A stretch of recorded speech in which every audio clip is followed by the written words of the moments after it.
महाविद्यालयाच्या आदरणीय प्राचार्य आणि या कार्यक्रमाच्या अध्यक्षा डॉक्टर शारदाताई, व्यासपीठावर उपस्थित असणारे आदरणीय पत्रकार बंधू आणि माझ्या समोर उपस्थित असणाऱ्या सर्व माझ्या मैत्रिणींनो, मित्रांनो आणि सर्व गुरुजन वर्गांनो, सर्वप्रथम मी सावित्रीबाई फुले युवती मंचाचं उद्घाटन झालं असं जाहीर करते.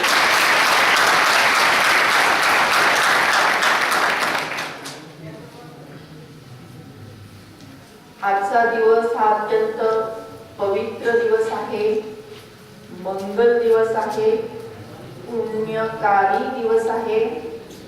कारण आज स्वामी विवेकानंदांची जयंती आहे, माँ जिजाऊंची जयंती आहे आणि आता नुकतीच 3 जानेवारीला पूज्य सावित्रीबाई फुलेंची जयंती आपण साजरी केली. तसंच पत्रकार दिन साजरा केलेला आहे. 26 जानेवारीला आपला राष्ट्रीय सण आहे. म्हणजे जानेवारी महिनाच नव्हे, खरं म्हणजे प्रत्येक जीवनातला प्रत्येक क्षण हा तितकाच महत्त्वपूर्ण सुद्धा असतो. परंतु हे जे काही तीर्थरूप आहेत की ज्यांनी आपल्याला आशीर्वाद दिलेला आहे, ज्यांनी आपल्याला वेगळी अशी शिकवण दिलेली आहे आणि त्यांचं स्मरण करून, त्यांच्याकडून ऊर्जा घेऊन, त्यांनी निर्माण केलेला आदर्श आपल्या समोर ठेवून वाटचाल करण्यासाठी आणि तो वाटचालीची सुरुवात, शुभारंभ आजपासून करण्याच्या दृष्टीने हा अत्यंत पवित्र दिवस आहे. म्हणून या सर्व विभूतींना मी कोटीशा वंदन करते, नमन करते. आपण सर्वजण एक चिंतन करण्यासाठी एकत्र जमलेलो आहोत. हे चिंतन हे आपल्याविषयीच आहे. हे चिंतन आपल्या जगण्या, वाचण्या, चालण्या, बोलण्याचं आहे. हे चिंतन तुमच्या माझ्या जगण्याचं चिंतन आहे.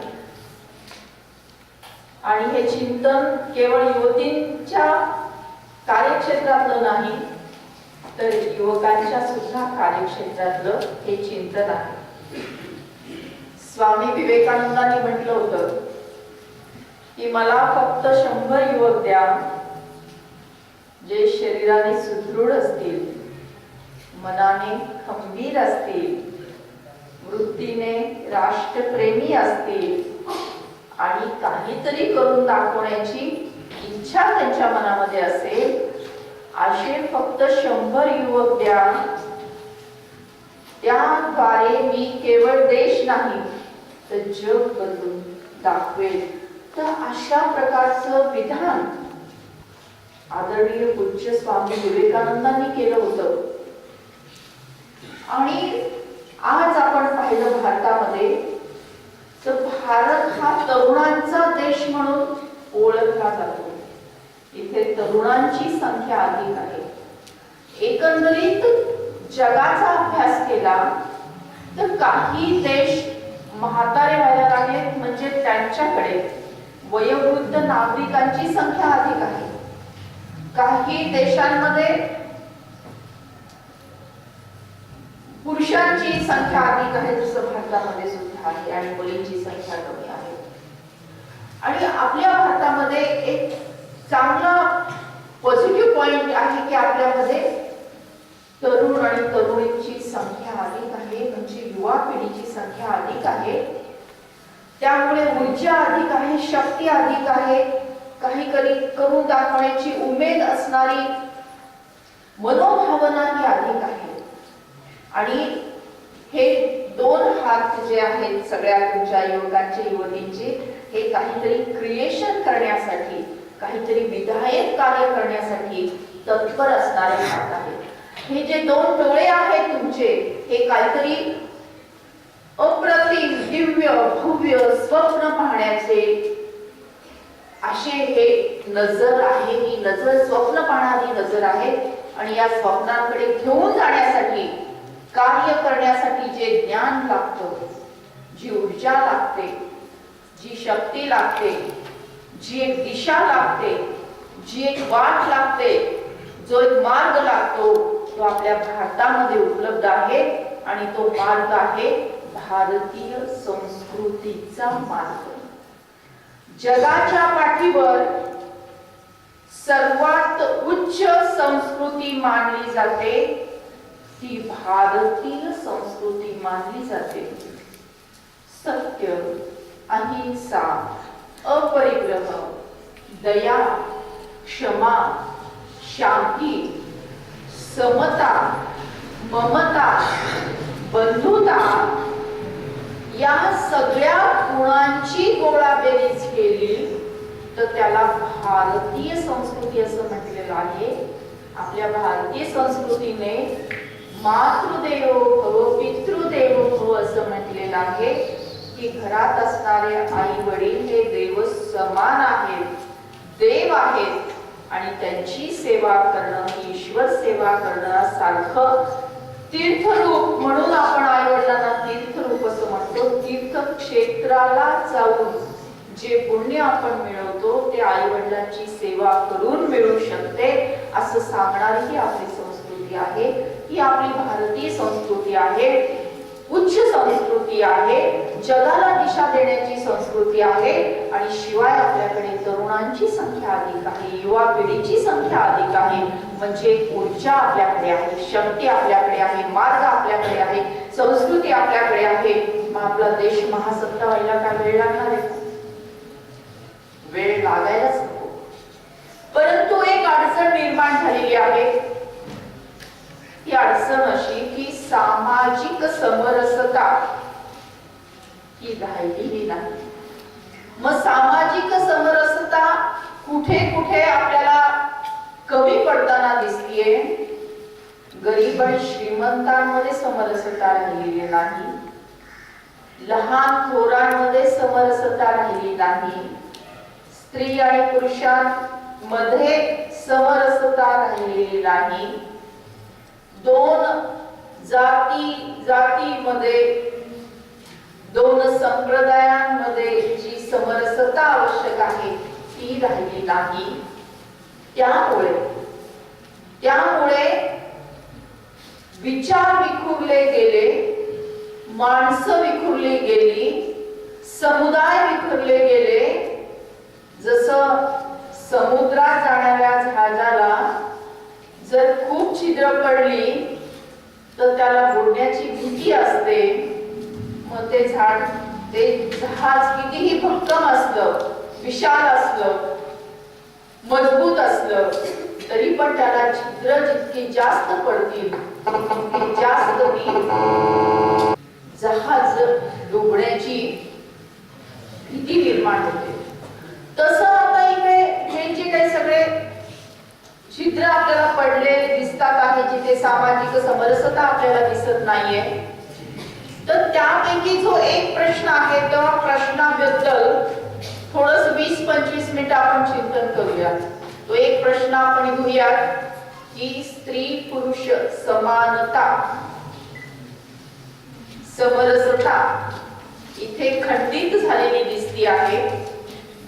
आणि ती समरसता स्थापन करण्यासाठी आपण एक व्यक्ती म्हणून काय योगदान देऊ शकतो याविषयीचं थोडंसं आपण चिंतन करूया. खरं म्हणजे निसर्गाने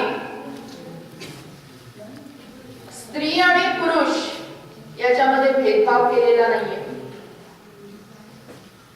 कायद्यानेही स्त्रियांना आणि पुरुषांना सारखे हक्क आणि अधिकार दिलेले आहेत. स्त्री पुरुष समानता ही आपल्याला कायद्यांमधून प्रतिबिंबित झालेली आपल्याला दिसतीये. आपली संस्कृती आपल्याला सांगतीये की मातृदेवो भव पितृदेवो भव. परंतु आज जो विरोधाभास निर्माण झालेला आपल्याला दिसतोय की एकीकडे पुरुष प्रधान संस्कृती आहे आणि दुसरीकडे निर्भय अभियान राबवायची आज आवश्यकता भासलेली आहे.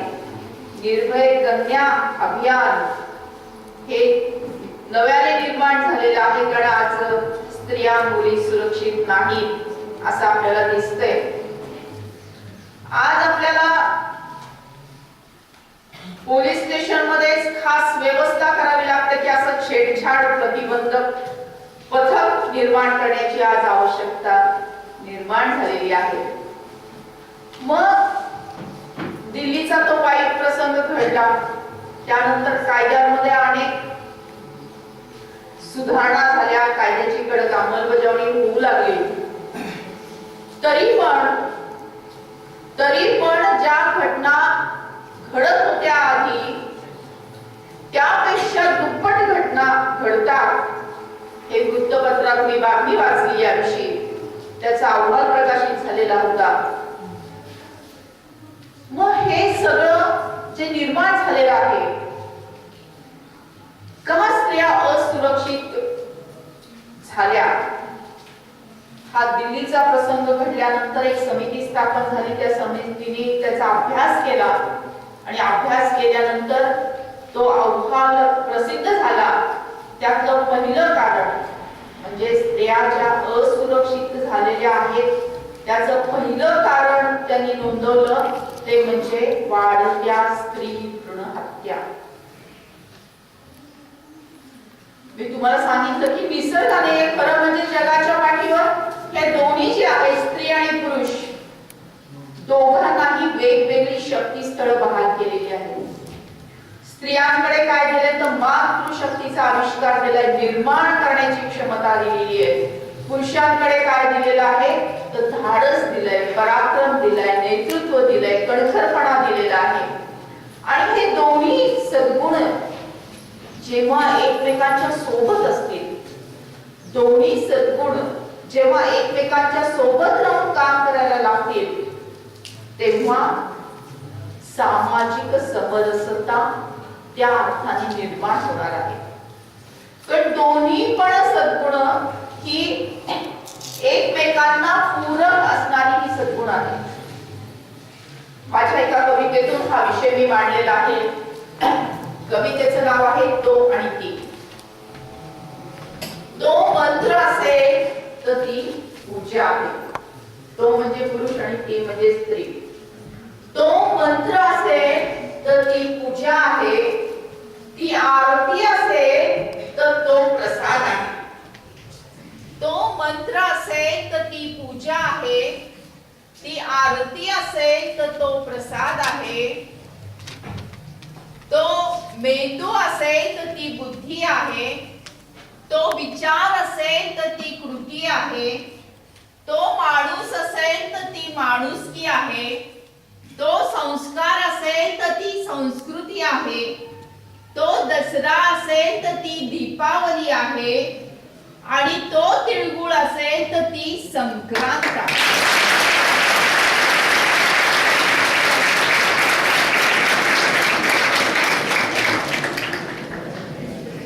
मंत्र म्हटल्याशिवाय पूजा पूर्ण होत नाही. आरती झाल्याशिवाय प्रसाद मिळत नाही. मेंदूमध्ये आवश्यक आहे बुद्धी. विचार केल्यानंतरच घडते एखादी कृती. दसऱ्यानंतर येते दीपावली आणि संक्रांतीचा सण. तिळगुळ दिल्या घेतल्या वाचून साजरा होऊ शकत नाही.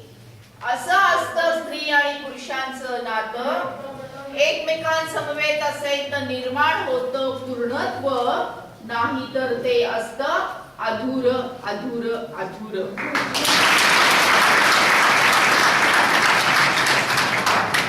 स्त्री जन्माचे स्वागत करा असा एक सकारात्मक विचार घेऊन आपल्याला पुढे जायचं आहे. हा विचार नुसतं बोलणं आणि ऐकण्यापर्यंत सीमित न ठेवता तो कृती कार्यक्रमामध्ये बदलण्याच्या दृष्टीने आपल्याला प्रयत्न करायचा आहे आणि त्यासाठी 11 कर्मी कृती कार्यक्रम एक आपण तयार केलेला आहे। त्यातला पहिलाच कलम आहे की संकल्प करणे, ठराव करणे। म्हणजे आपण सगळ्यांनी ठरवलं पाहिजे की आमच्या कुटुंबामध्ये, माझ्या कुटुंबामध्ये एकही स्त्री भ्रूण हत्या होणार नाही आणि प्रत्येक स्त्री जन्माचे मी स्वागत करेन। हे करत असताना आपल्याला एक लक्षात ठेवलं पाहिजे की केवळ आपल्या परिवारापुरतं सीमित न ठेवता आपला परिवार म्हणजे आपला महाविद्यालयाचा परिवार हा सगळे कुटुंब मिळून होणारा मोठा परिवार आहे। त्या परिवाराचा आपण विचार केला पाहिजे, त्याच्यामध्ये लोक सहभाग आपल्याला घेतला पाहिजे। तुमच्या कॉलेजमध्ये NSS कदाचित असेल, NCC असेल, त्या माध्यमातून तुम्ही काही गावं दत्तक घेतलेली असतील तर त्या गावांमध्ये ग्रामसभा घेणे, त्या गावाच्या ग्रामसभेमध्ये सुद्धा स्त्री जन्माच्या स्वागताचा ठराव करून घेणे।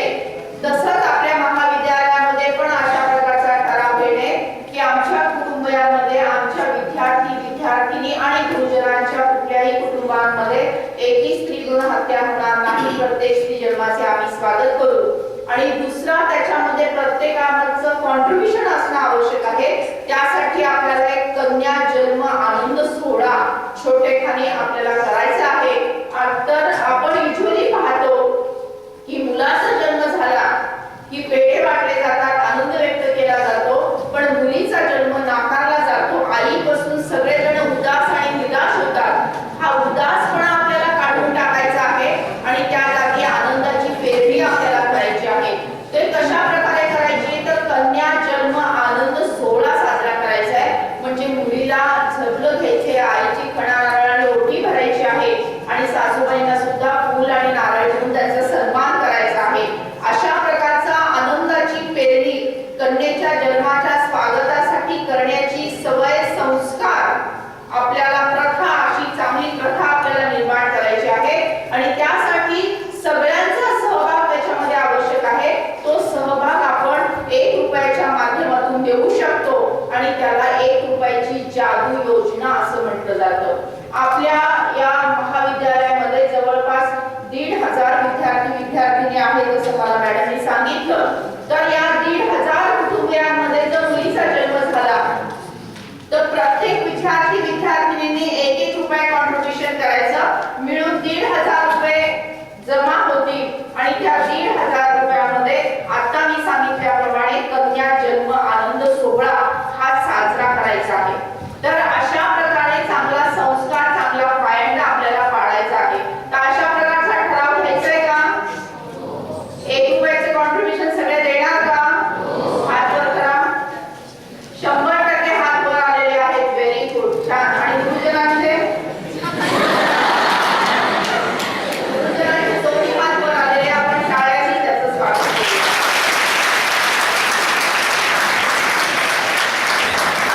तुझं नाव सांग। माझं नाव हिलारी अमृताराम किसर। मी नकोशा नावाची मुलगी पाहिलेली आहे, ती आमच्या शाळेत आणि आमच्या पुढच्या बॅचमध्ये शिकत होती। माझं नाव खोसप्रगती रामदेव। मी माझ्या आजीच्या गावी शिकत असताना ती म्हणजे आमच्या शेजारी राहत होत्या, त्यांचं नाव नकोशा होतं। त्यांचं लग्न झालेलं होतं, त्यांचं म्हणजे वय असेल 20. मुलीचं नाव नकोशी ठेवलं जातं। मग आता आपण एक 12वीतली मुलगी पाहिली, तिचं नाव नकोशी होतं, ताईंनी सांगितलं का? एक त्यांच्या आधीच्या गावाला 20-1 वर्षाची मुलगी, तिचं नाव नकोशी होतं, त्यांना 7 बहिणी होत्या असं आता आपल्या ताईंनी सांगितलं। म्हणजे आपल्या समाजामध्ये दुसरी मुलगी झाली, तिसरी झाली, चौथी झाली तर ती पालकांना नको असते आणि यापुढे मुलगी नको असते, म्हणून तिचं नाव नकोशी ठेवलं जातं।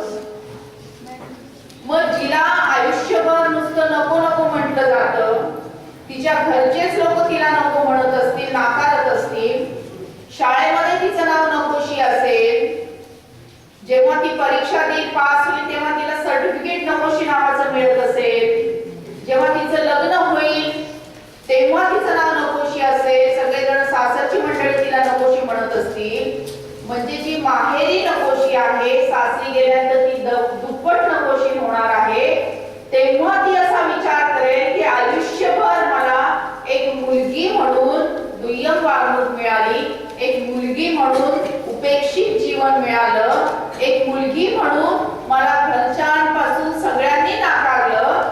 मग मी जेव्हा गरोदर होईल, माझ्या पोटात एखादं जेव्हा बाळ येईल आणि तेव्हा जर ते मुलगी असेल तर मग जे दुःख मी भोगलं ते मी माझ्या लेकराला का द्यायचं, हा विचार तिच्या मनामध्ये येणार आहे आणि परत हे स्त्री भ्रूण हत्येचं दुष्टचक्र चालू राहणार आहे. ते चालू न राहण्यासाठी, हे दुष्टचक्र भेदण्यासाठी आपण नकोशीला करूया हवीशी असा एक उपक्रम चालू केला. त्याच्यात 3 भाग आहेत. पहिला भाग म्हणजे त्यांच्या आई वडील किंवा घरातल्या सगळ्या परिवाराच्या सदस्यांशी बोलून त्यांचं काउन्सिलिंग करणं, त्यांना समजावून सांगणं. दुसरी गोष्ट त्यांचं अशा एका छोटेखानी कार्यक्रमामध्ये औक्षण करून नामकरण करणं, तिला आणि तिच्या परिवाराला आवडेल अशा प्रकारचं नाव त्यांना देणं. आणि तिसरं म्हणजे गॅझेट मध्ये तिचं नाव, शाळेमध्ये तिचं नाव कसं बदलेल यासाठी महापालिकेकडे, नगर परिषदेकडे एक प्रकारचा फॉर्म असतो, तो फॉर्म भरून देणं आणि तिचं नाव बदलणं. अशा प्रकारचा उपक्रम नकोशीला करूया हवीशी आपण करू शकतो. या 2 भगिनी ज्या इथे आल्या त्यांनी आपले अनुभव इथे सांगितले. त्यांना मी विनंती करेन की तुम्ही हे करण्याचा प्रयत्न करा आणि आपल्या आदरणीय गुरुजनांची मदत घ्या. आम्ही आमच्या महाविद्यालयामध्ये विद्यार्थिनी युवती मंचची स्थापना करीत आहोत. युवतीला सक्षम करणे व त्यांना सामाजिक बाबीची जाणीव जागृती करून देणे हा त्याचा उद्देश आहे. सध्या स्त्री भ्रूण हत्येची समस्या अधिक जटिल झाली आहे. मुलीचा जन्म नाकारला तर एकूण मानवजातीला धोका उत्पन्न होणार आहे. स्त्री भ्रूण हत्या पूर्णतः थांबल्या पाहिजेत. या हेतूने आम्ही स्त्री जन्माचे स्वागत करा बेटी बचाओ या राष्ट्रीय चळवळीच्या प्रणेत्या डॉक्टर सुधा कामकरिया यांना मार्गदर्शन करण्यासाठी निमंत्रित केले. त्यांनी मार्गदर्शन केल्याप्रमाणे आम्ही खालील ठराव घेत आहोत. आमच्या श्री शिवाजी शिक्षण प्रसारक मंडळ वाशी संचलित कर्मवीर मामासाहेब जगदाळे महाविद्यालय वाशी, तालुका वाशी, जिल्हा उस्मानाबाद यांच्या कुटुंबियांमध्ये एकही स्त्री भ्रूण हत्या होणार नाही याची आम्ही खबरदारी घेऊ. प्रत्येक नवजात बालिकेचा जन्म कन्या जन्म आनंद सोहळ्याने साजरा करू.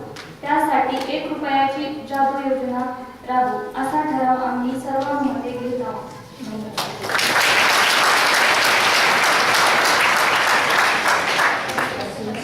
सगळ्यांची डोळे बंद आहेत. बंद डोळ्यांसमोर भारत मातेचं चित्र आणलेलं आहे आणि माझ्या पाठीमागे उंच आवाजामध्ये आपल्याला ही शपथ घ्यायची आहे.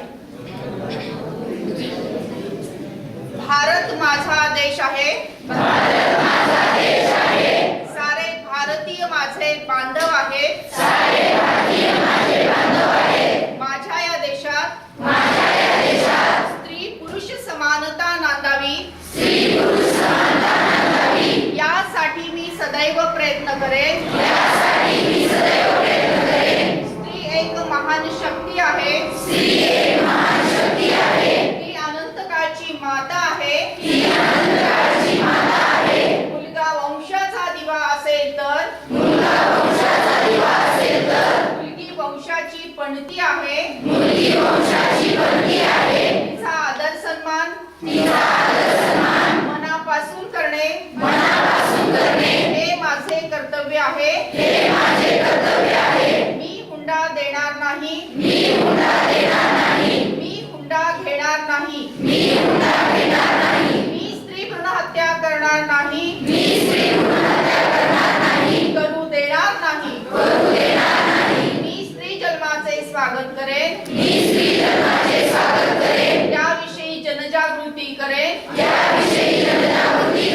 अशी शपथ सर्वांच्या साक्षीने आम्ही घेत आहोत. हात खाली घ्यायचा आणि भारत मातेच्या जय जयकार भारत माता की जय. वंदे मातरम.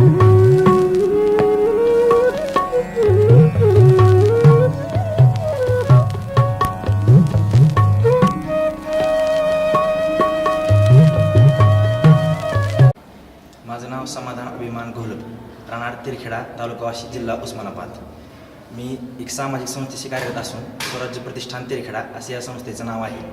दरवर्षी स्वराज्य प्रतिष्ठान तिरखेडा निरनिराळे वेगवेगळे सामाजिक उपक्रम राबवत आहे. यावर्षी स्त्री भ्रूण हत्या हा गंभीर विषय आणि समाजाला लागलेली कीड आहे, हा विषय आम्ही समोर घेऊन एक प्रोग्राम करायचं ठरवलं आहे.